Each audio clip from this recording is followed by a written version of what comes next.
கர்த்தருக்கு ஸ்தோத்திரம் உண்டாவதாக.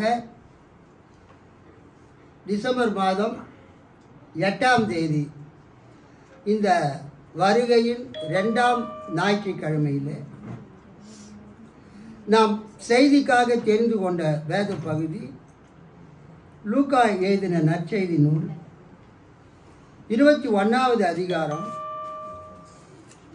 லூக்கா எழுதின நற்செய்தி 21வது அதிகாரம் 25 முதல் 36 வரை ஒருவர் சத்தமாக வாசியுங்கள்.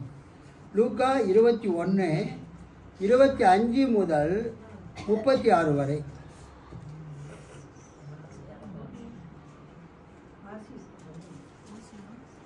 சூரியனிலும் சந்திரனிலும் நட்சத்திரங்களிலும் அடையாளங்கள் தோன்றும். பூமியின் மேலுள்ள ஜனங்களுக்கு தத்தளிப்பும் இடுக்கமும் உண்டாகும். சமுத்திரமும் அலைகளும் முழக்கமாயிருக்கும். இன்னும் கொஞ்சம் சவுண்ட். வானத்தின் சத்துவங்கள் அசைக்கப்படும். ஆதலால் பூமியின் மேல் வரும் ஆபத்துகளுக்கு பயந்து எதிர்பார்க்கிறதினால் மனுஷருடைய இருதயம் சோர்ந்து போம். அப்பொழுது மனுஷகுமாரன் மிகுந்த வல்லமையோடும் மகிமையோடும் மேகத்தின் மேல் வருகிறதை காண்பார்கள். இவைகள் சம்பவிக்க தொடங்கும் போது உங்கள் மீட்பு சமீபமாய் இருப்பதால் நீங்கள் நிமிர்ந்து பார்த்து உங்கள் தலைகளை உயர்த்துங்கள் என்றார். அன்றியும் அவர்களுக்கு ஒரு ஓமையை சொன்னார். அத்தி மரத்தையும் மற்ற எல்லா மரத்தையும் பாருங்கள்.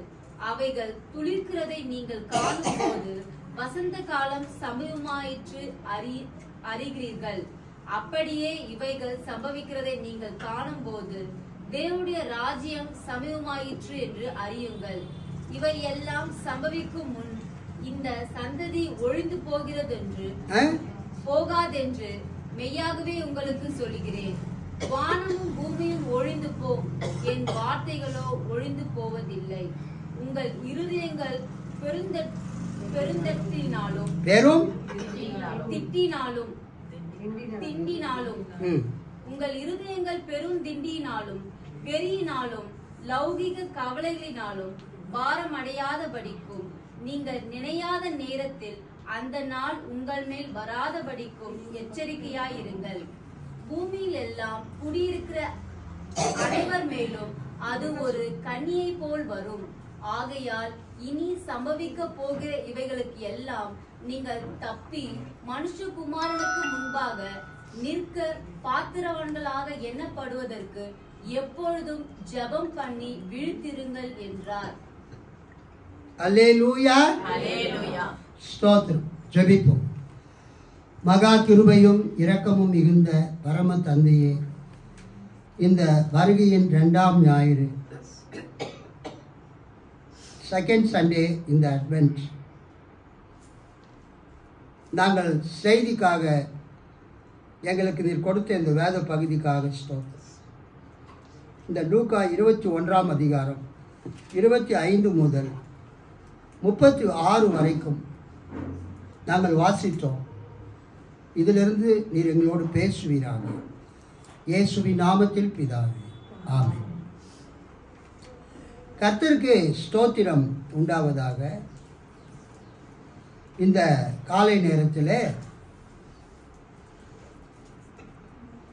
நான் எப்பொழுதும் TELC சபையினுடைய அந்த திருமறை பகுதி வேத வாசிப்பை பயன்படுத்தி நான் பிரசங்கம் செய்வேன்.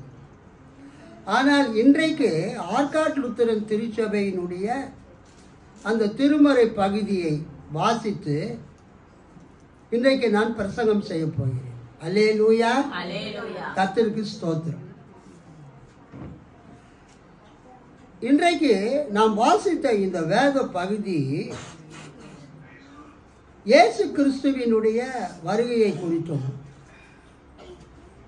அத்திமரத்திலிருந்து நாம் கற்றுக்கொள்ளக்கூடிய பாடத்தை குறித்தும் இயேசுவின் வருகை காலத்திலே நாம் எச்சரிக்கையாக இருக்க வேண்டும் என்பதை குறித்தும் நாம் வாசிக்க கேட்டோம். அல்லேலூயா, அல்லேலூயா. இறுதி கால இயல், எஸ்கட்டாலஜி, உலகத்தினுடைய இறுதி காலத்திலே நடைபெற போகிற சம்பவங்களை ஆண்டவராகிய இயேசு தனது சீடர்களுக்கு அவர் போதித்தார். அல்லேலூயா. மத்தேயு 24ஆம் அதிகாரம், 25ஆம் அதிகாரம், மார்க்கு 13வது அதிகாரம், லூக்கா 21ஆம் அதிகாரம் ஆகியவைகள் இயேசு கிறிஸ்து மறுபடியுமாக இந்த பூமிக்கு வரும் பொழுது இந்த பூமியிலே நடைபெறப் போகிற காரியங்களை கூறியிருக்கிறார். அல்லேலூயா. மத்தேயு 24:25, மார்க்கு 13, லூக்கா 21 ஆகியவைகள் இயேசுவினுடைய 2ஆம் வருகையின் காலத்திலே நடைபெறப் போகிற காரியங்களை குறித்து பேசுகிறது. நீங்கள் வீட்டிற்கு சென்ற பிறகு நேரம் கிடைக்கும்போது நான் சொன்ன மத்தேயு, மார்க்கு, லூக்கா இந்த 3 பகுதிகளையும் அதிகாரங்களையும் முழுமையாக வாசித்து பாருங்கள். அல்லேலூயா. முழுமையாக வாசிக்கும்போது உங்களுக்கு அது தெளிவு கிடைக்கும். கர்த்தருக்கு ஸ்தோத்திரம். மார்க்கு சுவிசேஷம் கிபி 70ஆம் ஆண்டுக்கு முன்பதாக எழுதப்பட்டது. கிபி 70 என்பது எருசலேம் பட்டணம் அழிக்கப்பட்ட ஆண்டு. தீத்து ராயனால எருசலேம் பட்டணம் எந்த வருடம் அழிக்கப்பட்டது? கிபி 70, AD 70. மார்க்கு எருசலேம் பட்டணம், எருசலேம் நகர் தீத்து ராயினாலே ரோம சேனையினாலே முற்றுகையிடப்பட்டு அழிக்கப்படுவதற்கு முன்பதாக அது எழுதப்பட்டது மார்க்குவால். Before AD 70. ஆனால் இந்த லூக்கா சுவிசேஷம் எருசலேம் பட்டணம் அழிக்கப்பட்ட பிறகு எழுதப்பட்டது. அல்லேலூயா. லூக்கா எப்பொழுது எழுதப்பட்டது? எருசலேம் பட்டணம் ரோமர்களால் அழிக்கப்பட்ட பிறகு எழுதப்பட்டது.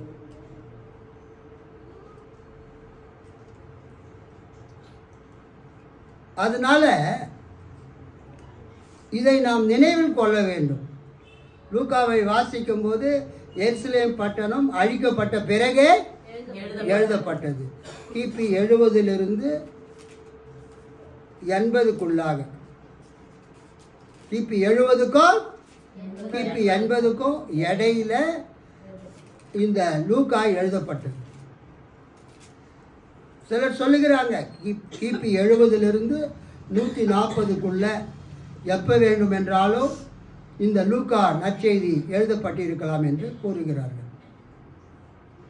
கர்த்தருக்கு ஸ்தோத்திரம். நாம் வாசித்த இந்த லூக்கா 21வது அதிகாரத்தில் உலகத்தினுடைய முடிவை குறித்து, உலகத்தினுடைய அழிவை குறித்து, முக்கியமாக எருசலேம் பட்டணத்தினுடைய அழிவை குறித்து, எருசலேம் தேவாலயத்தினுடைய அழிவை குறித்து இந்த லூக்கா 21வது அதிகாரத்தில் ஆண்டவராகிய இயேசு கிறிஸ்து பேசுகிறார். ஒரு வேத புத்தகத்தில் இந்த லூக்கா 21வது அதிகாரத்துக்கு என்ன தலைப்பு கொடுத்திருக்கிறார்கள்? The fate of the temple. The fate of the temple. அதாவது எருசலேம் தேவாலயத்தினுடைய அந்த சோகமான முடிவு, எருசலேம் தேவாலயம் அழிக்கப்படுவதை பற்றிய, எருசலேம் பட்டணம் அழிக்கப்படுவதை பற்றிய ஒரு செய்தியை நமது ஆண்டவர் இந்த லூக்கா 21 குறிப்பிடுகிறார். ஏனென்றால் இயேசு கிறிஸ்து எருசலேம் பட்டணம் அழிக்கப்படுவதற்கு முன்பதாக 40 வருஷத்துக்கு முன்பதாக கிபி 29 அல்லது 30 இந்த எருசலேம் பட்டணம் அழிக்கப்பட போகிறது என்பதை அவர் முன்னறிவித்தார். ஒரு அல்லேலூயா சொல்லாமா? அவர் எருசலேம் பட்டணம் அழிக்கப்படுவதை பற்றி அவர் 20 24 வரை அவர் கூறுகிறார். எருசலேம் பட்டணம் எப்படி அழிக்கப்படும்? அதுக்கு முன்பதாக 10ஆம் வசனத்தில் இருந்து 19வது வசனம் வரைக்கும் இந்த உலகத்தில் ஏற்படக்கூடிய யுத்தங்களை குறித்தும் உபத்திரவங்களை குறித்தும் இயேசு கிறிஸ்து நமது ஆண்டவர் 21:10 இருந்து 19 வரை கூறுகிறார். எருசலேம் பட்டணத்துடைய அழிவை பற்றி 20 இருந்து 24 வரை கூறுகிறார். அதன் பிறகு the coming of the son of man, மனுஷகுமாரனுடைய வருகையை பற்றி இயேசு கிறிஸ்து கூறுகிறார். அல்லேலூயா. இயேசு கிறிஸ்து இதை கூறும்போது எந்த வருஷத்தில் அவர் கூறினாரு? கிபி 29 அல்லது 30, 40 வருஷத்துக்கு முன்னால், எருசலேம் அழிக்கப்படுவதற்கு 40 வருஷத்துக்கு முன்னால் இயேசு பேசின அந்த பேச்சு, சீசர்களோடு அவர் நடத்தின அந்த உரையாடல் தான் இந்த லூக்கா சுவிசேஷத்தில் 21வது அதிகாரத்தில், மார்க் 13வது அதிகாரத்தில், மத்தேயு 24, 25 அதிகாரங்களில் எழுதப்பட்டிருக்கிறது. அல்லேலூயா. ஸோ இயேசு சொல்லி எத்தனை வருஷம் பொறுத்து இது நடந்தது? 40 வருஷம் பொறுத்து நடந்தது. 40 வருஷத்துக்கு முன்னால் சம்பவிக்க வேண்டிய காரியத்தை, 40 வருஷத்துக்கு பிறகு சம்பவிக்க வேண்டிய காரியத்தை இயேசு கிறிஸ்து தன் சீடர்களுக்கு கூறினார். அப்போ அவர் உயிராக தான் இருக்கிறார், அவர் ஊழியம் செய்து கொண்டு இருக்கிறார். அதன் பிறகு அவரை என்ன பண்ணுறாங்க? பிடித்து அவரை அடித்து சிலுவையில் அறைந்து அவரை சாகடிக்கிறாங்க, கொன்று போடுகிறார்கள். அப்புறம் அவர் அடக்கம் பண்ணுறாங்க. அவர் கல்லறையில் 3 நாள் இருந்தார். 3ஆம் நாள் அவர் உயிர் தெழுந்த பொழுது எல்லாருக்கும் காட்சியளித்து பிறகு 40 நாள் பொறுத்து பரமண்டலத்துக்கு ஏறி பிதாவுடைய வலது பார்சத்தில் அவர் உட்கார்ந்திருக்கிறார். ஆனால் இயேசு என்ன சொல்லுகிறார்? தான் சிலுவையில் அறையப்பட்டு மரித்து அடக்கம் பண்ணப்பட்டு 3ஆம் நாள் உயிர் தெழுந்து பரத்துக்கு பரமேறின பிறகு பிதாவுடைய வலது பார்சத்தில் உட்கார்ந்த பிறகு அங்கே இருந்து உலகத்தினுடைய முடிவு காலத்தில் நான் மீண்டும் இந்த உலகத்துக்கு வருவேன். அல்லேலூயா. கைகளை தட்டி ஆண்டவரை மகிமைப்படுத்துங்கள். நான் மீண்டும் இந்த உலகத்துக்கு வருவேன் என்று அவர் கூறுகிறார். எனக்கு ரொம்ப ஆச்சரியமாக இருக்குது. தொடர்ந்து நான் இயேசுவினுடைய வருகையை பற்றி பேசிக் கொண்டிருக்கிறேன். தொடர்ந்து நான் இயேசுவினுடைய வருகையை, 2ஆம் வருகையை பற்றி பேசிக் கொண்டிருக்கிறேன். நம்ம கடந்த வாரத்தில் எதுல இருந்து பேசணும்? 2 பேதுரு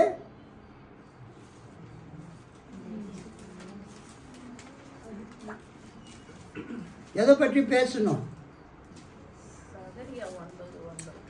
2 பேதுருவிலிருந்து இயேசு வரும்பொழுது வானங்கள் மடமடவென்று அகன்று போகும், பூதலங்கள் வெந்து உருகி போகும். என்னைக்கு பேசினேன்? போன வாரம். தலைப்பு நான் போன வாரம் பேசின தலைப்பு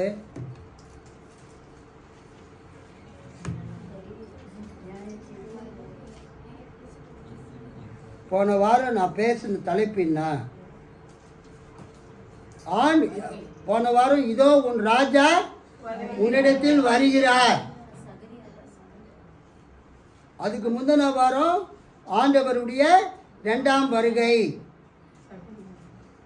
இதோ உன் ராஜா உன்னிடத்தில் வருகிறார் என்பதிலையும் ஆண்டவருடைய 2ஆம் வருகையை பற்றி பேசினேன்.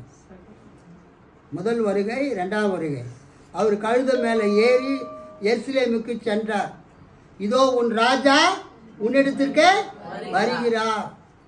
இயேசு சிலுவையில் அறையப்படுவதற்கு முன்பதாக அவர் கழுத மேலே எருசலேமுக்குள் போகும்போது ஜனங்கள் குருத்தோலைகளை பிடித்து கொண்டு அவரை வரவேற்றார்கள். பரிசுத்த வாரம் ஞாயிற்றுக்கிழமையில் அவர் எருசலேமுக்குள் சென்றார். அந்த வாரத்தில் தான் பெரிய வெள்ளிக்கிழமை அன்னைக்கு அவர் சிலுவையில் அறையப்பட்டார்.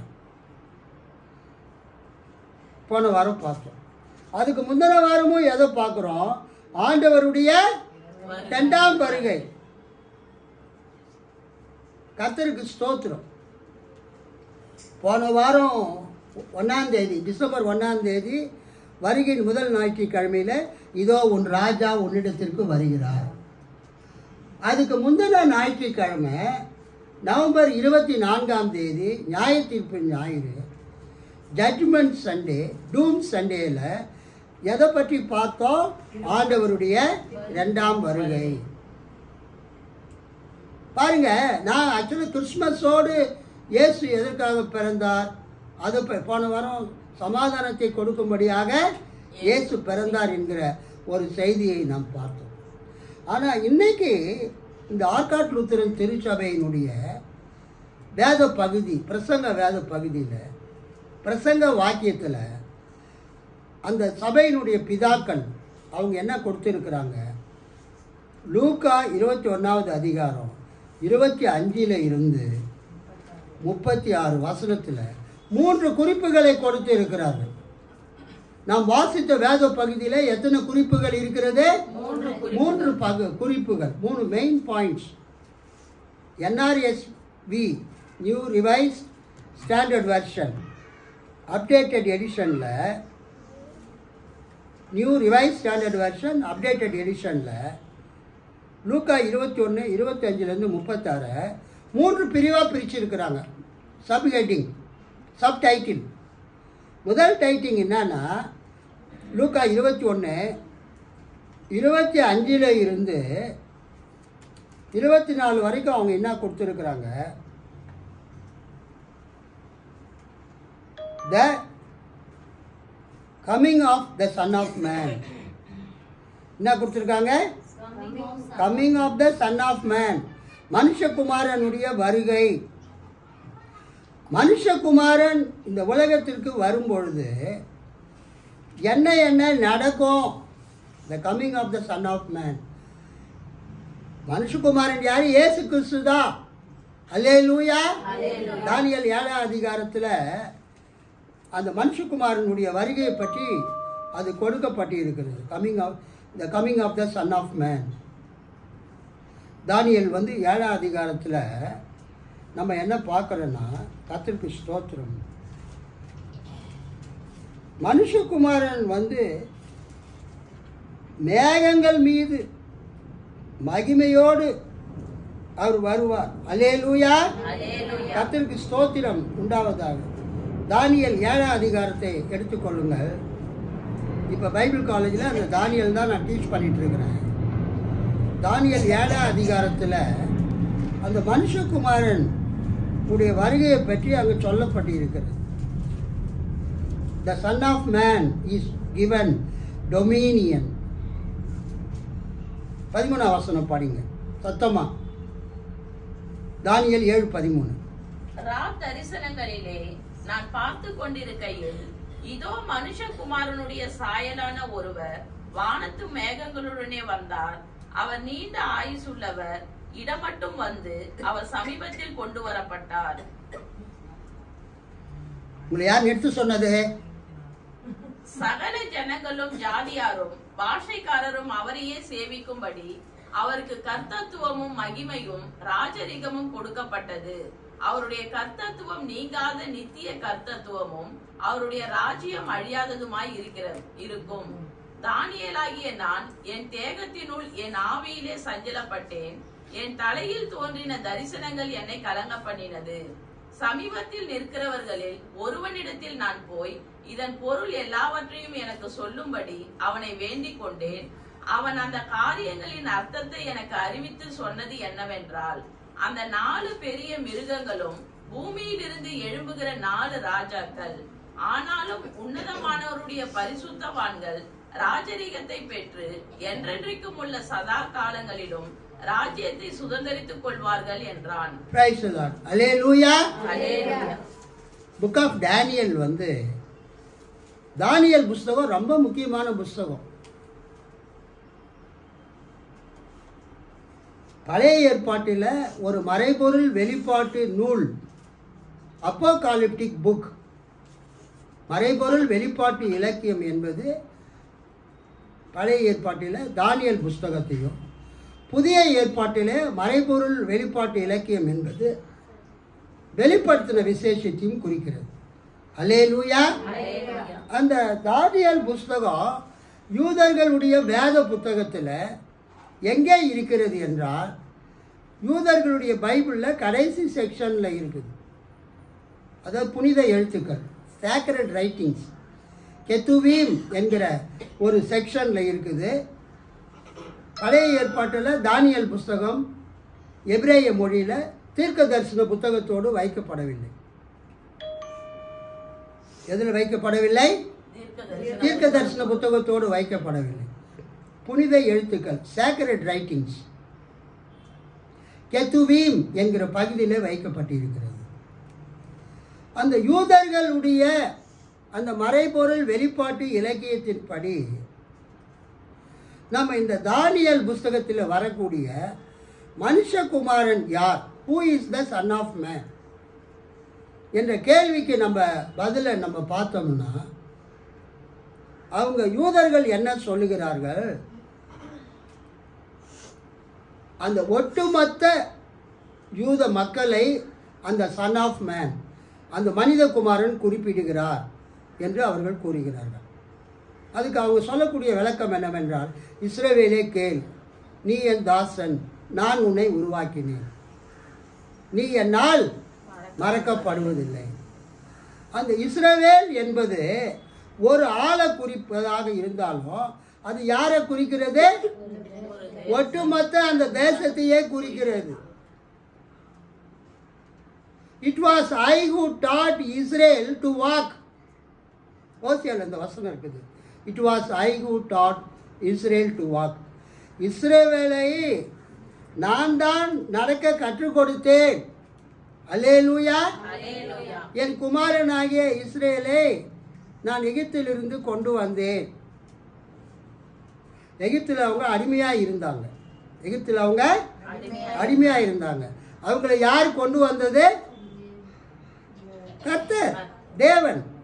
எகிப்தில் அடிமைத்தனத்தில் இருந்தவர்களை கர்த்தர் மோசேயின் மூலமாக அவர் கானான் தேசத்துக்கு கொண்டு வந்தார். என் குமாரனை எகிப்திலிருந்து நான் கொண்டு வந்தேன். அது எதை குறிக்கிறது? இஸ்ரவேலர்கள் எகிப்தில் அடிமையாக இருந்தாங்க. 400 வருஷம் 430 வருஷம் அவங்க எகிப்தில் இருந்தாங்க. அவங்கள கர்த்தர் என்ன பண்ணாருங்க? விடுதலையாக்கி அடிமைத்தனத்திலிருந்து மீட்டு கானான் தேசத்துக்கு கொண்டு வந்தார். It was I who taught Israel to walk. இஸ்ரவேலுக்கு நான் தான் நடக்க கற்றுக் கொடுத்தேன். அல்லேலூயா. கர்த்தருக்கு ஸ்தோத்திரம் உண்டாவதாக.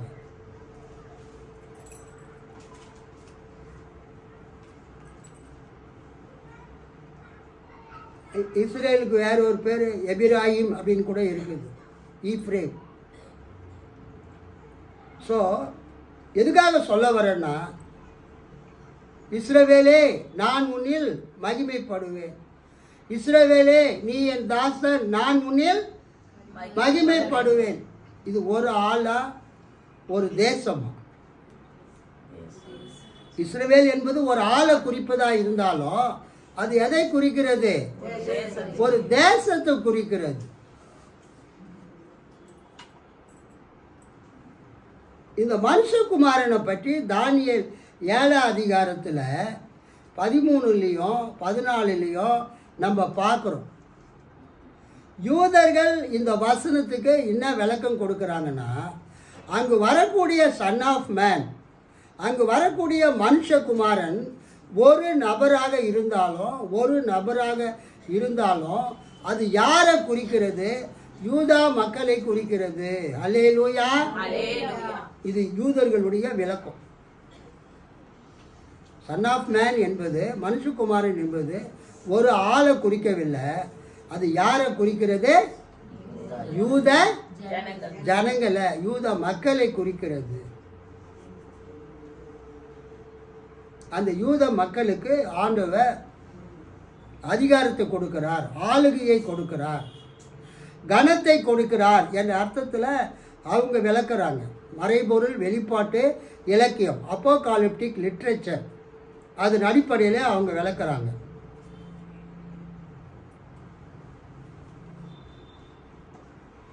சன் ஆஃப் மேன் ஒரு ஆள் தான். ஆனால் அவங்க எப்படி விளக்குறாங்க? சமுதாயத்தை குறிக்கிறது, அது ஒரு தேசத்தை குறிக்கிறது. எபிராயிம், இஸ்ரேல் என்கிற மக்களை குறிக்கிறது. புதிய இந்த தானியேல் புஸ்தகத்தில் வரக்கூடிய அந்த சன் ஆஃப் மேன், மனிதகுமாரன் யாரை குறிக்கிறது என்றால் அந்தியோகு எபிபேனஸ், 4ஆம் அந்தியோகு எபிபேனஸ் காலத்தில் யூதாஸ் மக்கபேயர் தலைமையில் அந்த செலுக்கிய கிரேக்க மன்னனோடு போரிட்ட அந்த மக்களை குறிக்கிறது. அவங்க கையில் ஆண்டவர் என்ன பண்ணுவார்?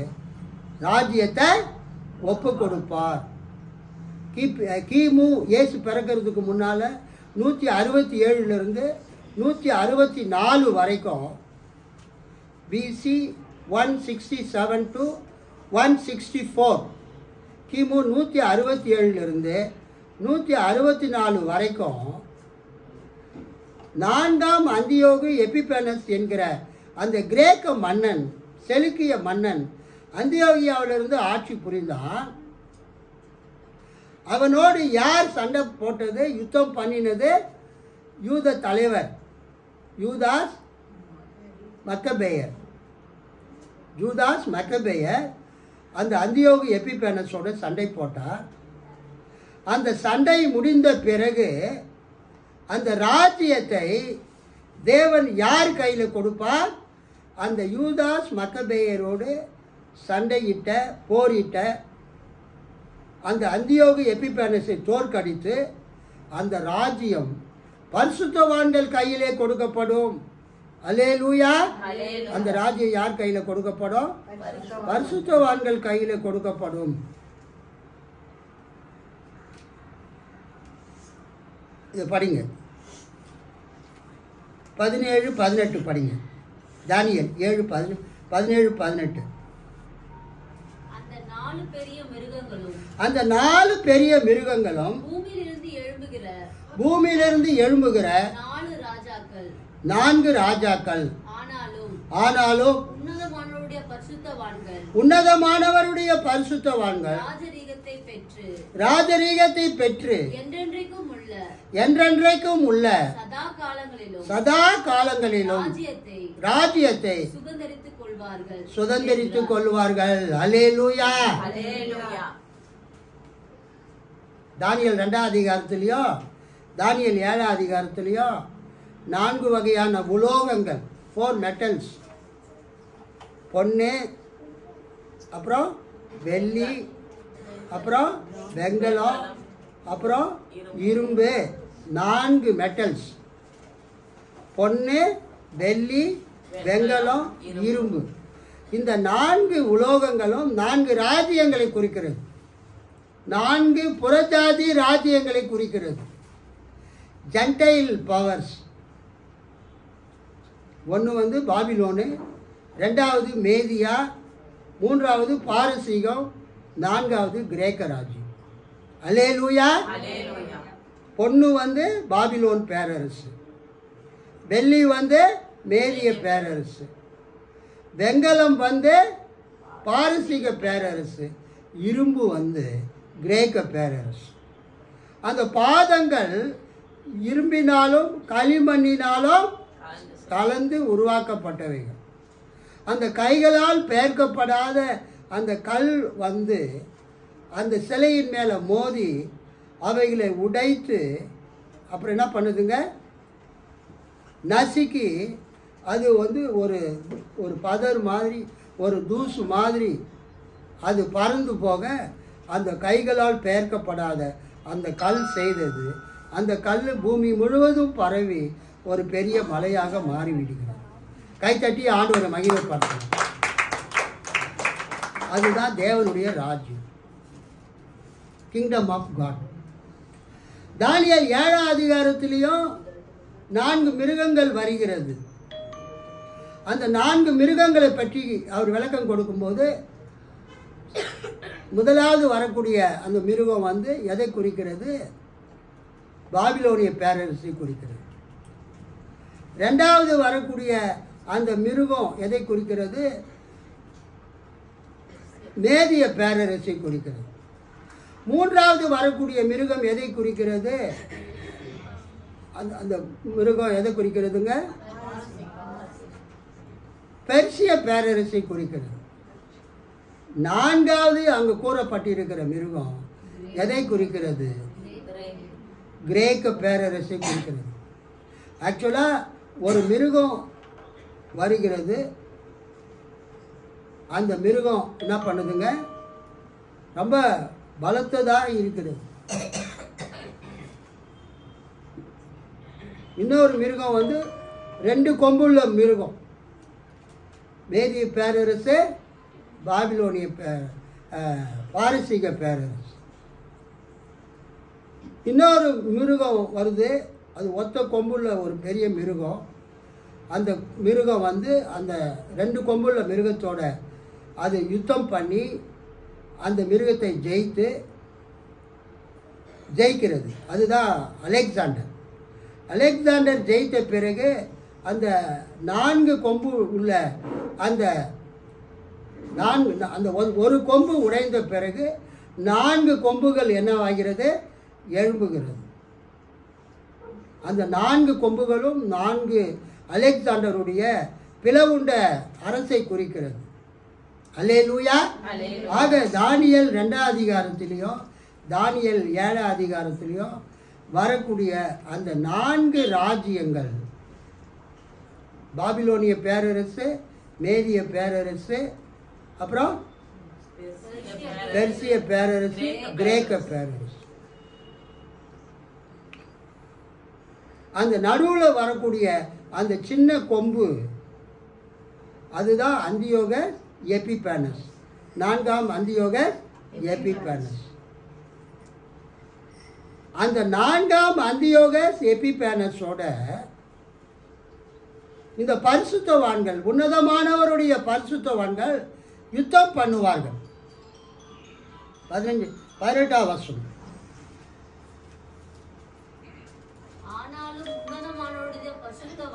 உன்னதமானவருடைய பரிசுத்தவான்கள் ராஜரீகத்தை பெற்று என்றென்றைக்கும் உள்ள சதா காலங்களிலும் ராஜ்யத்தை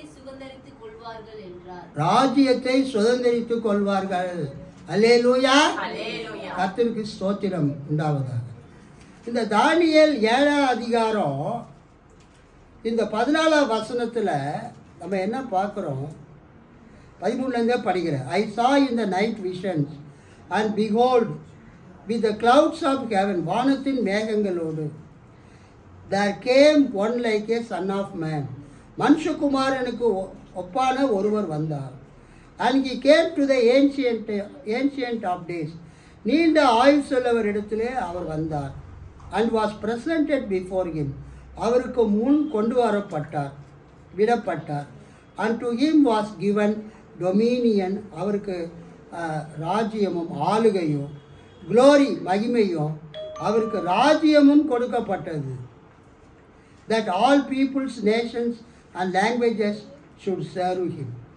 பூமியில் இருக்கிற எல்லா மக்களும், தேசத்தாரும், மொழிகளை பேசுகிறவர்களும் அவரை சேவிப்பார்கள். His dominion is an everlasting dominion. அவருடைய ஆளுகை என்றென்றைக்கும் நிரந்தரமாக நித்தியமாக இருக்கக்கூடியது. which shall not pass away, அது கடந்து போகாது. and his kingdom one that shall not be destroyed, அவருடைய ராஜ்யம் அழிக்கப்படாது. இந்த வசனத்துக்கு யூதர்கள் கொடுக்கிற அர்த்தம் என்னன்னா, அந்த மனுஷகுமாரன் என்பவர் ஒரு ஆள் கிடையாது. நம்ம ஒரு ஆள் கிடையாது. பழைய ஏற்பாட்டில் தீர்க்கதரிசிகள் இஸ்ரவேல் மக்களை, யூதா மக்களை, எப்ராஹிம் மக்களை கலெக்டிவாக ஒன்றாக அவர்கள் சேர்த்து ஒரு மனிதனாக ஆண்டவர் குறிப்பிடுவதைப் போல இங்கு வரக்கூடிய அந்த மனுஷகுமாரன் ஒரு ஆள் அல்ல. அது யாரை குறிக்கிறது? அந்தியோகஸ் எபிபேனஸ் காலத்திலே வசித்த பரிசுத்தவான்கள், பரிசுத்தவான்களாகிய ஜனங்கள்.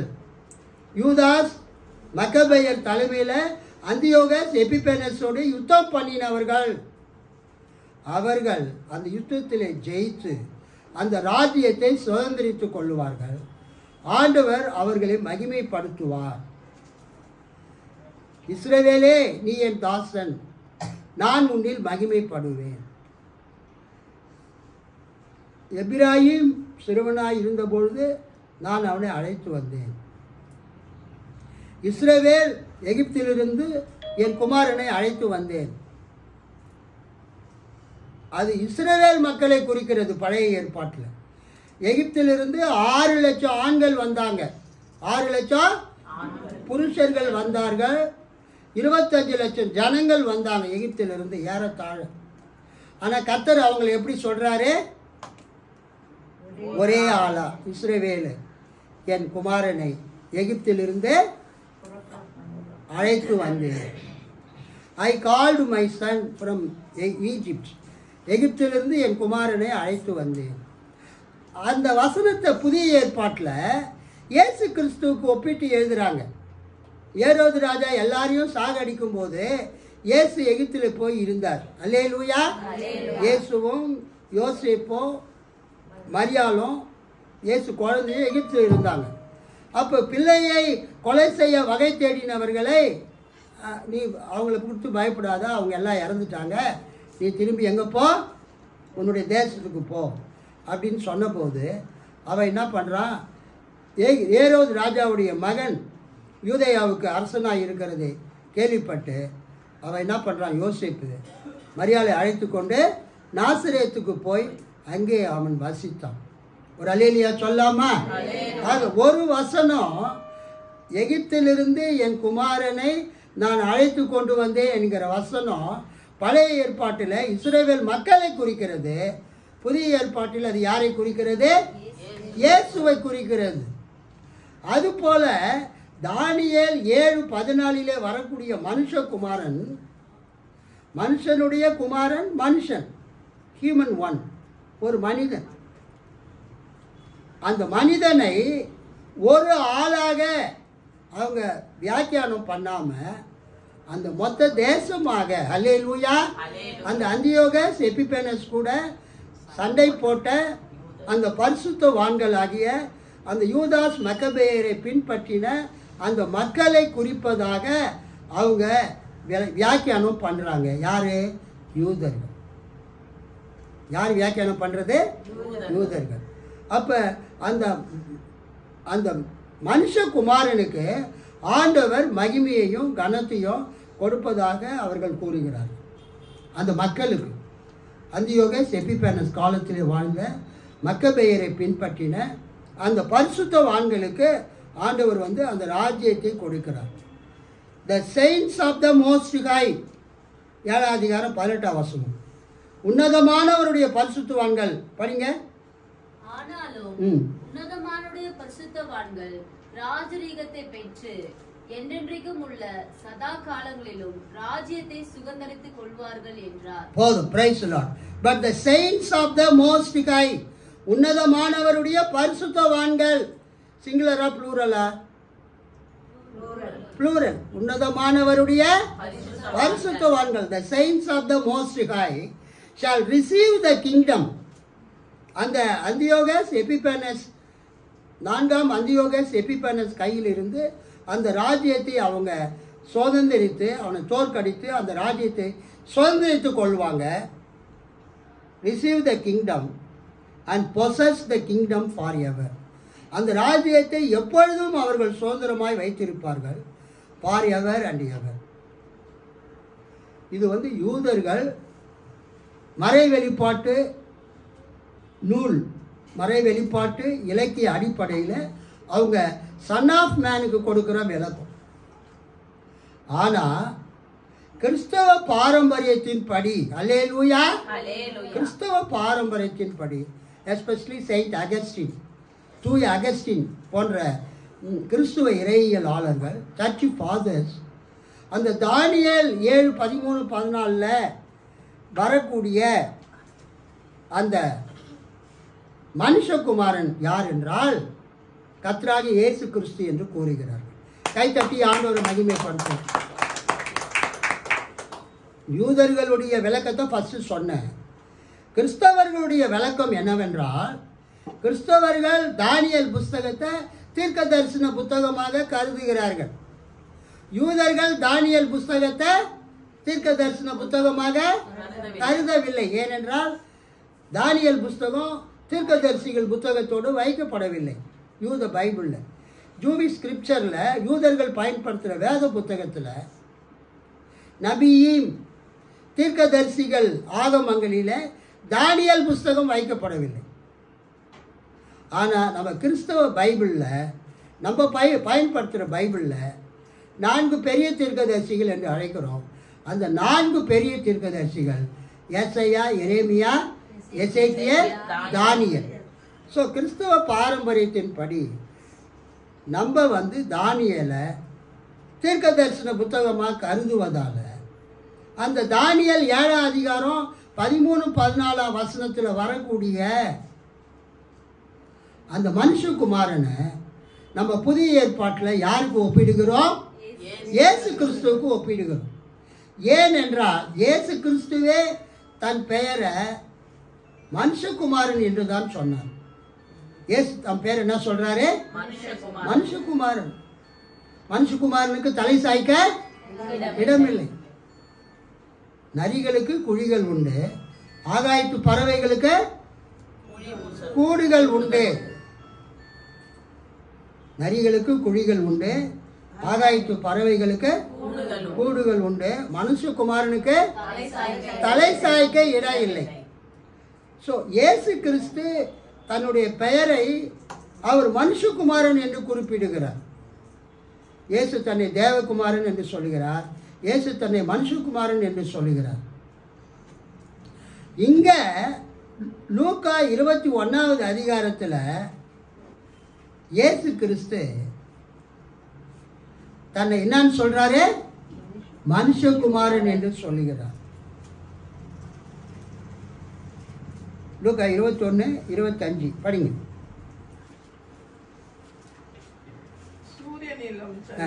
அம்மா கொஞ்சம் சத்தமா படிங்களாமா? சூரியனிலும் அப்படி படிங்க, படிங்க படிங்க. வேற ஒருத்தர் படிங்க. அப்பனா சந்திரனிலும் நட்சத்திரங்களிலும் அடையாளங்கள் தோன்றும். அடையாளங்கள் தோன்றும். பூமியின் மேலுள்ள ஜனங்களுக்கு தத்தளிப்பும் இடுக்கமும் உண்டாகும், சமுத்திரமும் அலைகளும் முழக்கமாய் இருக்கும். 27 படிங்க. அப்பொழுது மனுஷகுமாரன் மிகுந்த வல்லமையோடும் மகிமையோடும் மேகத்தின் மேல் வருகிறதை காண்பார்கள். And then they will see the Son of Man coming in a cloud with power and great glory. மனுஷகுமாரன் மேகங்கள் மீது மிகுந்த வல்லமையா இருக்குது, வல்லமையோடும் மிகுந்த மகிமையோடும். என்னப்பா? ஓ, இங்க இங்கிலீஷ்ல and then they will see the Son of Man coming in a cloud with power and great glory. மிகுந்த வல்லமையோடும் மகிமையோடும் வருவார் தமிழ் இருக்குது. இங்கிலீஷ்ல மனுஷகுமாரன் வல்லமையோடும் மிகுந்த மகிமையோடும் வருவார். The Son of Man will come with power and a great glory.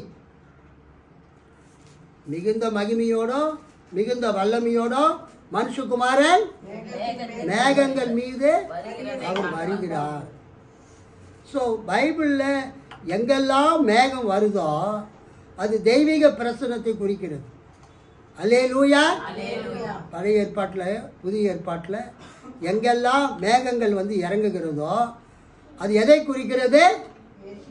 தேவனுடைய பிரசன்னத்தை. The cloud represents the presence of God. தேவனுடைய பிரசன்னத்தை அந்த அந்த மேகங்கள் குறிக்கிறது. அதுதான் மகிமை. ஒரு மகிமையுள்ள, ஒரு பிரகாசமுள்ள ஒரு மேகம் மறுரூப மலையில் இயேசு நின்ற பொழுது, பேதுரு, யாக்கோபு, யோவான் ஆகியோரை அழைத்து சென்றபோது ஒரு மகிமையுள்ள மேகம் வந்து மத்தேயு 17 அதிகாரம், மத்தேயு 17 அதிகாரம்.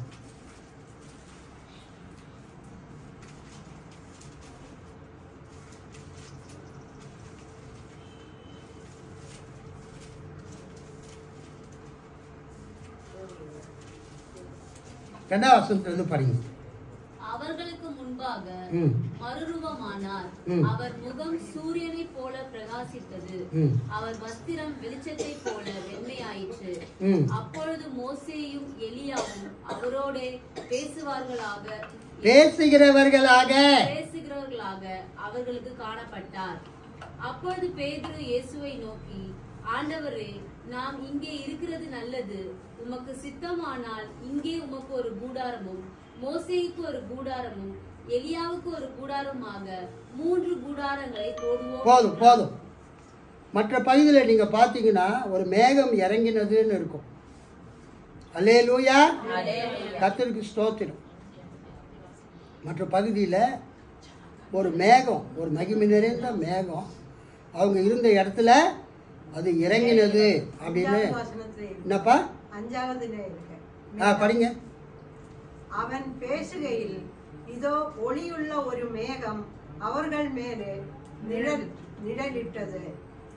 இவர் என்னுடைய நேசகுமாரன், இவரில் பிரியமாயிருக்கிறேன், இவருக்கு செவி கொடுங்கள் என்று அந்த மேகத்திலிருந்து ஒரு சத்தம் உண்டாயிற்று. He was still speaking when behold a bright cloud, ஒரு ஒளி நிறைந்த ஒரு மேகம் அவர்கள் மேல் நிழலிட்டது. A voice from the cloud said, அந்த மேகத்திலிருந்து ஒரு சத்தம் உண்டாயிற்று. This is my beloved son, with whom I am well pleased. Listen to him.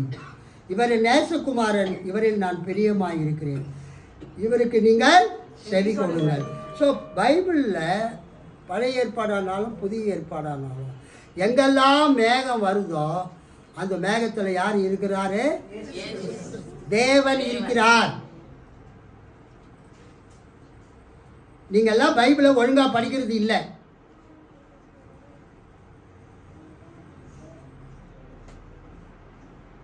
ஆதியாமத்திலிருந்து வெளிப்படுத்தின விசேஷம் வரைக்கும் படிங்க.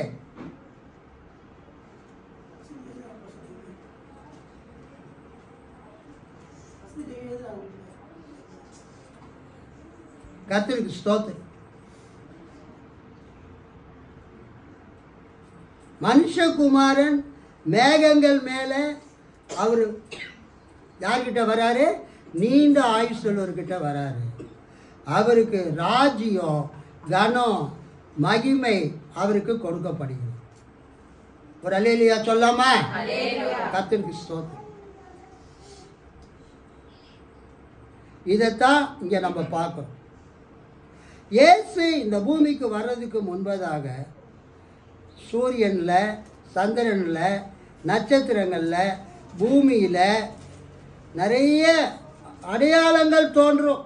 25 வசனத்துல படிங்க. 25 வசனம் படிங்க. அவன் வீட்டுக்குள் வந்தபோது அவன் சூரியனிலும் சந்திரனிலும் நட்சத்திரங்களிலும் அடையாளங்கள் தோன்றும். பூமியின் மேலுள்ள ஜனங்களுக்கு தத்தளிப்பும் இடுக்கணும் உண்டாகும். பூமியின் மேலுள்ள ஜனங்களுக்கு தத்தளிப்பும் இடுக்கணும் உண்டாகும். சமுத்திரமும் அலைகளும் முழக்கமாயிருக்கும். 4 காரியங்கள்: சூரியன், சந்திரன், நட்சத்திரம், பூமி. இந்த 4 இடத்துல என்ன உண்டாகும்? அடையாளங்கள் தோன்றும்.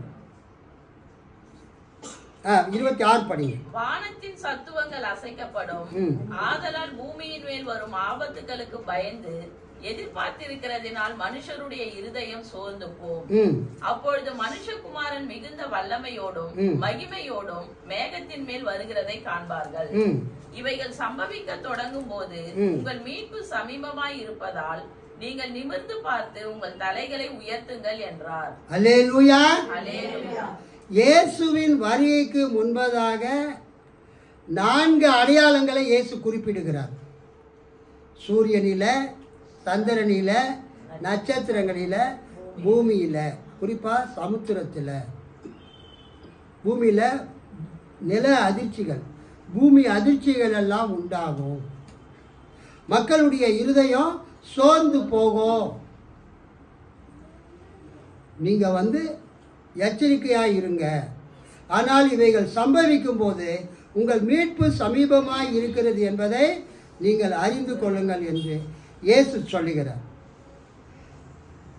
29ஆம் வசனம் படிங்க. அன்றையும் அவர்களுக்கு ஒரு உவமையை சொன்னார். ம் அத்தி மரத்தையும் மற்ற எல்லா மரங்களையும் பாருங்கள். அவைகள் துளிர்கிறதை நீங்கள் காணும்போது ம் வசந்த காலம் சமீபமாயிற்றென்று அறிகிறீர்கள். ம் அப்படியே இவைகள் சம்பவிக்கிறதை நீங்கள் காணும்போது தேவனுடைய ராஜ்யம் சமீபமாயிற்றென்று அறியுங்கள். ஸ்டாப். இயேசு ஒரு ஓமையை சொல்றார். இது ஒரு ஓமை. 29ஆம் வசனத்திலிருந்து நம்ம என்ன பார்க்குறோன்னா, அத்தி மரத்தை பற்றிய ஒரு ஓமை, பேரபிள் அபவுட் ஃபிக் ட்ரீ. இயேசு என்ன சொல்றாரு, லூக்கா என்ன சொல்றாருன்னா, மற்ற சுவிசேஷங்களில் அத்தி மரம் மட்டும்தான் இருக்கும். ஆனால் இந்த லூக்காவில் அத்தி மரத்தையும் மற்ற எல்லா மரங்களையும் பாருங்கள். மத்தேயு மார்க்கெல்லாம் எதை மட்டும் இருக்கும், அத்தி மரம் தான் இருக்கும். இங்கே அத்தி மரத்தையும் மற்ற எல்லா மரத்தையும் பாருங்கள். என்னன்னு சொன்னா 4 காலங்கள் இருக்கிறது. சம்மர், வின்டர், ஆட்டம், ஸ்ப்ரிங். என்னென்ன காலங்க? 4 காலங்கள். சம்மர், வின்டர், ஆட்டம், ஸ்ப்ரிங். சம்மர் என்றால் கோடை காலம், வின்டர்னா மழை காலம், ஆட்டம்னா இலை உதிர் காலம், ஸ்ப்ரிங்னா வசந்த காலம். கோடை காலம், கோடை காலத்துக்கு அடுத்தது மழை காலம், மழை காலத்துக்கு அடுத்தது இலை உதிர் காலம். இலை உதிர் காலத்தில் மரங்கள்லாம் மொட்டையாயிடும், எல்லா இலைகளையும் கீழே கொட்டிடும், மரம் மட்டும்தான் இருக்கும். பார்க்குறதுக்கு மரம் செத்து போச்சோ பட்டு போச்சோன்னு நம்ம நினைக்க தோணும். எல்லா இலையும் கொட்டிடும், சின்ன மரத்துலேருந்து பெரிய மரம் வரைக்கும். ஆனால் அந்த இலை உதிர் காலம் முடிந்த பிறகு அந்த வசந்த காலம் வரும்போது, ஸ்ப்ரிங் வரும்போது, மரத்திலிருந்து என்ன வரும்? துளிர்கள் தோன்றும். பாலஸ்தீன தேசத்தில் அத்தி மரம் முதலாவது துளிர் விடுற மரம் என்னதுங்க? அத்தி மரம். அதை தொடர்ந்து மற்ற எல்லா மரங்களும் துளிர் விடும். அதனால்தான் லூக்கா சொல்றாரு, அத்தி மரத்தையும் மற்ற எல்லா மரங்களையும் பாருங்கள். அத்தி மரம் மட்டும் துளிர் விடல, அத்தி மரத்து கூட மற்ற எல்லா மரங்களும் துளிர் விடுகிறது. அப்போ என்ன அர்த்தம்? இந்த மரங்கள் துளிர் விட்டு அவைகள் எல்லாம் இலைகளை கொடுத்து பூ பூத்து காய் காத்து பழங்களை கொடுக்க போகிறது.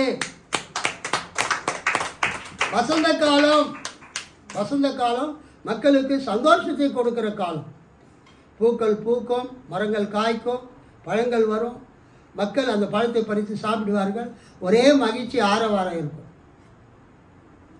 இயேசு சொல்றாரு, அத்தி மரத்தையும் மற்ற எல்லா மரங்களையும் துளிர் விடுகிறதை நீங்கள் பார்க்கும் பொழுது என்ன சொல்றீங்க? வசந்த காலம் சமீபமாயிற்று. இலை உதிர் காலம் போய், ஆட்டம் சீசன் போய், இப்போது என்ன சீசன் வந்திருக்கிறது? ஸ்ப்ரிங் சீசன், வசந்த காலம் வந்திருக்கிறது அப்படின்னு சொல்ற மாதிரி நான் சொல்லக்கூடிய இந்த காரியங்கள் எல்லாம் என்னென்ன காரியம்? சூரியனிலும் சந்திரனிலும் நட்சத்திரங்களிலும் பூமியிலும், பூமினா இந்த கடலில் அலைகள், சுனாமி போன்ற இயற்கை பேரழிவுகள், பூமி அதிர்ச்சிகள், இவைகள் எல்லாம் நீங்கள் பார்க்கும்போது இவைகள் எல்லாம் அதிகமாகிறதை நம்ம பார்க்கும் பொழுது நம்ம என்ன நினச்சிக்கணும்? ஆண்டவருடைய வருகை சமீபமாக இருக்கிறது. முன்பு எப்போதும் இல்லாததை விட இப்பொழுது வானத்திலும் பூமியிலும் கடலிலும் நட்சத்திரங்களிலும் பெரிய மாறுதல்கள் ஏற்பட்டு இருக்கிறது. எங்கு பார்த்தாலும் யுத்தங்கள் நடந்து கொண்டு இருக்கிறது. அப்போ நம்ம என்ன செய்யணும்? ஆண்டவருடைய வருகை சமீபமாக இருக்கிறது என்று நாம் அறிந்து கொள்ள வேண்டும். இவையெல்லாம் நடக்கும்போது 32ஆம் வசனம், இவையெல்லாம் சம்பவிக்கும் போது அந்த மேற் சொன்ன 4 காரியங்கள் சம்பவிக்கும் போது இந்த சந்ததி ஒழிந்து போகாது என்று மெய்யாகவே நான் உங்களுக்கு சொல்லுகிறேன். வானமும் பூமியும் ஒழிந்து போகும், என் வார்த்தைகளோ ஒழிந்து போவதில்லை. 34 36 வரை படிங்க சத்தமா. உங்கள் இருதயங்கள் பெருந்திண்டியினாலும் வெறியினாலும் லௌகீக கவலைகளினாலும் பாரம் அடையாத படிக்கும் நீங்கள் நினையாத நேரத்தில் அந்த நாள் உங்கள் மேல் வராத படிக்கும் எச்சரிக்கையா இருங்கள். பூமியில் எங்கும் குடியிருக்கிற அனைவர் மேலும் அது ஒரு கன்னியை போல வரும். அது ஒரு கன்னியை போல வரும். அது முக்கியமான வார்த்தை. பூமியின் மேல் குடியிருக்கிற அனைவர் மேலும், எல்லார் மேலும், அனைவர் மேலும் அது ஒரு கன்னியை போல் வரும். அது ஒரு கன்னியை போல வரும். மற்ற இடத்துல இயேசு கிறிஸ்துவின் வருகை யாருடைய வருகைக்கு ஒப்பாய் இருக்கிறது? கரெக்டா சொல்றவங்களுக்கு 100 ரூபாய் கொடுக்குறேன்.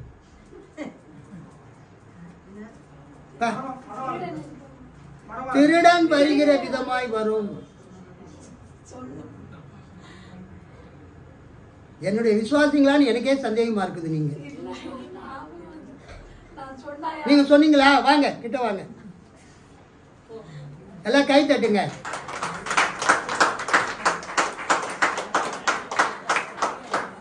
நாங்க 500 ரூபாய் இருக்கு, கிட்ட வாங்க. இது ஒரு பரிசு. மேல வாங்க, மேல வாங்க, எல்லாம் கை தட்டுங்க. சிஸ்டர் சிஸ்டர் பீலாவுக்காக கை தட்டுங்க, எல்லாம் கை தட்டுங்க. கர்த்தருடைய வருகை மற்ற புஸ்தகத்தில் எப்படி இருக்கிறது? திருடன் வருகிற விதமாய் இருக்கிறது. சொல்ற மாத்தி 400 ரூபாய் கொடுத்து.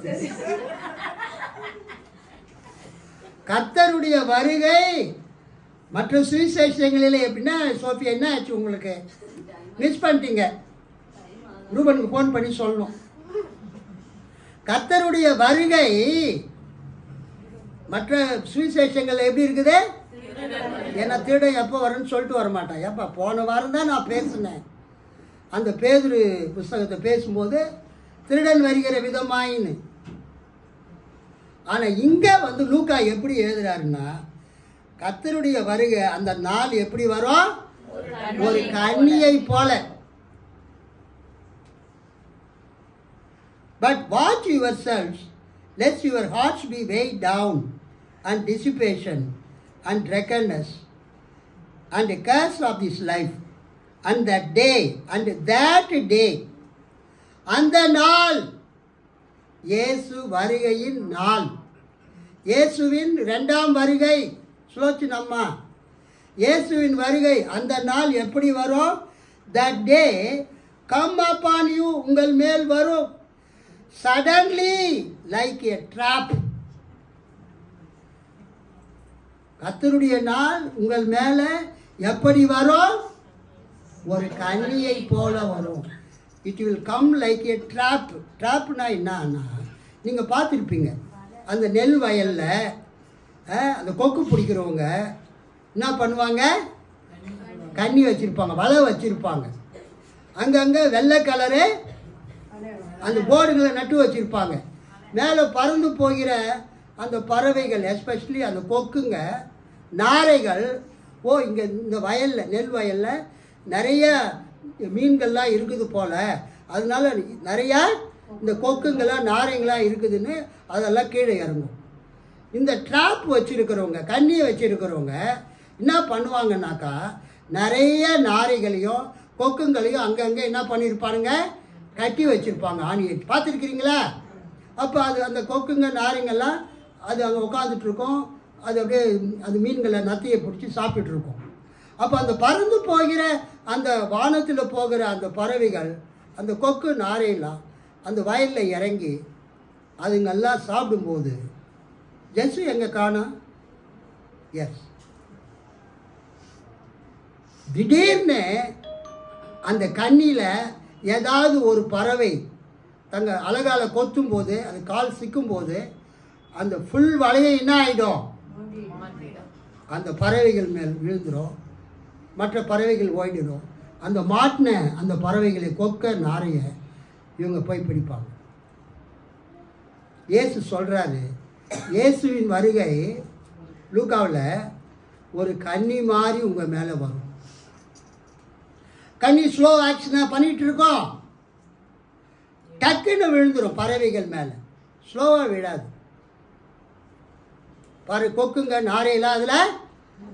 ஆமாம், நம்ம கொரட்டூர் அகராகரத்தில் தாதங்குப்துக்கு போகிற வழியில் ஞாபகம் இருக்காமா? ஏற்கனவே நெல் வயல் இருக்கும்போதே நிறைய பேர் அந்த கொக்கு நாரையெல்லாம் அந்த வலை போட்டு அந்த ட்ராப்பு கண்ணியை வச்சு பிடிப்பாங்க. இன்றைக்கி இந்த காலை நேரத்தில் ஆண்டவர் நம்மளை எச்சரிக்கிறார். இயேசு வரார், இயேசு வரார், இயேசு வராருன்னு நம்ம நிறைய பிரசங்கம் கேட்டுட்ருக்கோம். ஆனால் இயேசுவின் வருகை எப்படி இருக்கும்? ஒரு கண்ணி மாறி, ஒரு ட்ராப்பு மாறி, பறவைகளை பிடிக்கக்கூடிய, விலங்குகளை பிடிக்கக்கூடிய, மிருகங்களை வேட்டையாடக்கூடிய, கேப்சர் பண்ணக்கூடிய, வலைவீசி பிடிக்கக்கூடிய அந்த ட்ராப்பு மாதிரி, கண்ணி மாறி இயேசுவின் வருகை இருக்கும். எப்போ வரும்னு நமக்கு நல்லா தெரிஞ்சுக்கங்க. இயேசு வருகை எப்போ இருக்கணும் நமக்கு? அப்போ நம்ம எப்படி இருக்கணும்? ரொம்ப ஜாக்கிரதையாக இருக்கணும். அதுதான் இங்கே பார்க்கணும். படிங்க, திரும்ப படிங்க. 35. பூமியிலெங்கும் குடியிருக்கிற அனைவர் மேலும், பூமியின் மேல் குடியிருக்கிற அனைவர் மேலும் அது ஒரு கன்னியை போல வரும். அது என்பது கர்த்தருடைய நாள், இயேசுவின் வருகை நாள் ஒரு கன்னியை போல வரும். ஆகையால் இனி சம்பவிக்க போகிற இவைகளுக்கெல்லாம், இனி சம்பவிக்க போகிற இவைகளுக்கெல்லாம் நீங்கள் தப்பி கவனிங்க. இனி சம்பவிக்க போகிறவைகள் என்றால் சூரியனில், சந்திரனில், நட்சத்திரங்களில், பூமியிலே, கடலிலே, பூமி அதிர்ச்சிகள் போன்ற காரியங்கள் எல்லாம், இந்த சம்பவிக்கிற போகிறவர்களுக்கெல்லாம் நீங்கள் தப்பி மனுஷகுமாரனுக்கு முன்பாக நிற்க பாத்திரவான்களாக, மனுஷகுமாரனுக்கு முன்பதாக அவர் நியாயாதிபதியாக, அவர் நீதிபதியாக, அவருடைய சிம்மாசனத்துக்கு முன்பதாக, கடைசி நியாய தீர்ப்புக்கு முன்பதாக நிற்பது. அதுதான் மனுஷகுமாரனுக்கு முன்பதாக நிற்பது என்றால், அவர் நியாயாதிபதியாக இருக்கும்போது நீங்கள் நியாயம் தீர்க்கப்படுவதற்கு, நீங்கள் நிற்கப்படுவதற்கு முன்பதாக எப்பொழுதும் ஜெபம் பண்ணி விழித்திருங்கள். பாருங்க, எப்போதும் ஜெபம் பண்ணி விழித்திருங்கள். உலக காரியங்களிலே நீங்கள் சிக்கி கொள்ளாதீங்க. நான் பவுனம்மா என்கிட்ட சொன்னாங்க, விக்னேஷ்காக ஜெபம் பண்ணுங்க. இல்லை, ஞாயிற்றுக்கிழமையில் தான் அவனுக்கு அந்த பிஸ்னஸ்ஸு. நான் என்ன சொன்னேன்? ஒரு கிறிஸ்தவன் ஞானஸ்தானம் எடுத்த பையன் சர்ச்சுக்கு வராமல் பிஸ்னஸ்க்கு போனால் அதை கர்த்தர் ஆசீர்வதிப்பாரா? வாட் ஹேப்பன் டு நீலாசேகர் அம்மா? Remember that. நீலாசேகர் அம்மாவுக்கு சம்பவித்ததை நீங்கள் சொல்லுங்க, நினைவில் கொள்ளுங்கள். நீங்கள் லட்சக்கணக்காக சம்பாதிச்சு பேங்க்கில் போட்டு வச்சாலும் அவன் நல்ல பையன். பட் நான் எச்சரிக்க வேண்டியது என் கடமை. நியாய தீர்ப்பு நாளில் என்னை கேட்பார் ஆண்டவர். பவுனம்மா சொல்லும்போது, நல்லது சிஸ்டர், நல்லது சிஸ்டர், பிஸ்னஸ்க்காக ஜெபிக்கிறேன், கர்த்தர் ஆசீர்வதிப்பான்னு சொன்னியே, அது சரியா? ஒரு ஊழியக்காரன் மக்களை ஞாயிற்றுக்கிழமை ஆராதனைக்கு வர சொல்லணும், அதை விட்டுட்டு நீ அவங்களுக்கு ஜால்ரா போட்ட இல்லை. God will question me. நான் அதனால தான் நான் ஃபேஸ் டு ஃபேஸ் சொல்லிடுறது. ஆனால் எந்த பசங்க என் அப்பா அம்மா வார்த்தையை கேட்குறாங்க? பவுனம்மா சொன்னால் மட்டும் அவன் கேட்பானா? க்ளோரி சிஸ்டர் சொன்னால் மட்டும் அவங்க பசங்க கேட்பாங்களா? பிள்ளைகள் எப்போதும் அப்பா அம்மா வார்த்தைக்கு என்ன பண்ணணும்? கீழ்ப்படியணும். பெருசான பிறகு உனக்கு என்ன தெரியும், சுமார் எனக்கு எல்லாம் தெரியும், அப்படிதான் பசங்க பேசுகிறாங்க. தப்பு.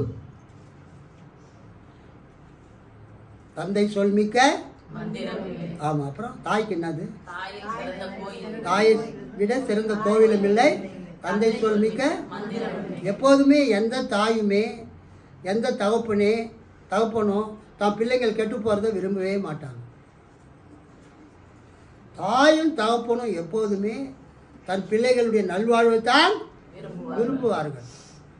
நீங்கள் உங்கள் பிள்ளைகளுக்கு எச்சரிக்க வேண்டியது உங்கள் கடமை. பிஸ்னஸ்லாம் தேவையில்லை, நீ செய்கிற வேலை போதும், நீ வாங்குகிற சம்பளம் போதும், ஒழுங்கு மரியாதையாக சர்ச்சுக்கு வா அப்படின்னு எந்த தாய் அந்த மகனை எச்சரிக்கிறாளோ அவள் தான் சிறந்த தாய். நீங்கள் எச்சரிக்கலைன்னா நீங்கள் நல்ல தாய் கிடையாது. நீங்கள் எச்சரிக்கணும், உங்கள் பிள்ளையை எச்சரிக்கணும். ஞாயிற்றுக்கிழமை ஆட்டோ ஓட்டாத சர்ச்சை நடக்கும்போது, அதனால எவ்வளோ நீ சம்பாதிச்சாலும் நீலாசேகர் அம்மாவுக்கு ஏற்பட்டது தான் சொல்லுங்க, உங்களுக்கு ஏற்படும்.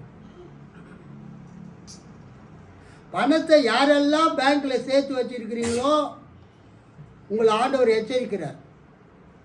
என்ன எச்சரிக்கிறாரு? பேங்க்ல இருக்கிற பணத்தை நம்பிட்டு இருக்காது, என்ன நம்பு. அல்லேலூயா. சரி, முடிச்சிடலாம்.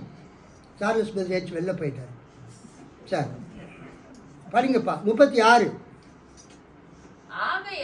ஆகையால் இனி சம்பவிக்க போகிற இவைகளுக்கெல்லாம் நீங்கள் தப்பி. இனிப்பா இனி சம்பவிக்க பார்த்தீங்களா? இனி ஒவ்வொரு வேர்டுமே இம்பார்ட்டன்ட். ஆகையால் இனி சம்பவிக்க போகிறவைகளுக்கு நீங்கள் தப்பி. இதெல்லாம் பூமி மேலே நடக்க போகுது.